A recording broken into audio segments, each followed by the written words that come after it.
उसको क्या पता था कि जो उसके साथ होने वाला है वो किसी के साथ नहीं हो, और मर्डर करने वाले उसके फैमिली वाले ही थे। जैसे ही उनके हाथ में रिपोर्ट आई तो उनका पूरा शरीर कांप गया। ये कहानी है दो दोस्तों की जिनकी दोस्ती इतनी गहरी है, तो रहते भी साथ थे, खेलते भी साथ थे और एक दूसरे के साथ टाइम स्पेंड करना उन्हें बहुत अच्छा लगता था। तो वो राघव को ढूंढने के लिए मार्केट में जाता है, कई सारी गलियों में ढूंढता है, बट उसे राघव नहीं मिलता। कबीर लास्ट में डिसाइड करता है कि कल हम पुलिस स्टेशन जाएंगे और राघव की रिपोर्ट करेंगे।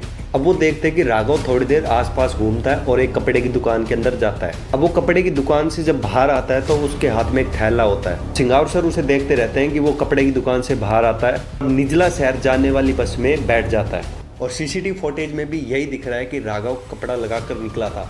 बट जो सीसीटीवी फुटेज में दिख रहा था कि जो बंदा कपड़ा लगाकर फेस पर निकला था वो राघव था ही नहीं, वो राघव के पिताजी। दूसरी टीम पूरे घर को इन्वेस्टिगेट करेगी कि राघव घर में है या नहीं है। कबीर याद करता है और कहता है सर, एक दो बार जब मैं घर गया था राघव के तो उनकी फैमिली में एक बहुत ज़्यादा टेंशन का माहौल रहता था। वो सोचते हैं कि बच्चों का खेलने का एरिया है, इसलिए कल उसे साफ करवा देंगे।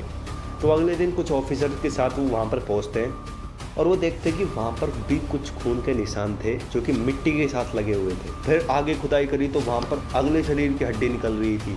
तो उन्होंने वो पूरा एरिया खुदाई कर दिया और अलग अलग जगह पर अलग अलग हड्डियाँ निकली जो कि एक इंसान की हड्डियाँ थी। यानी कि ऐसा लग रहा था कि किसी इंसान को काट कर अलग अलग जगह पर दफनाया गया हो। राघव का जहाँ घर था उसके बगल में एक घर था, यानी कि राघव के पड़ोसी था।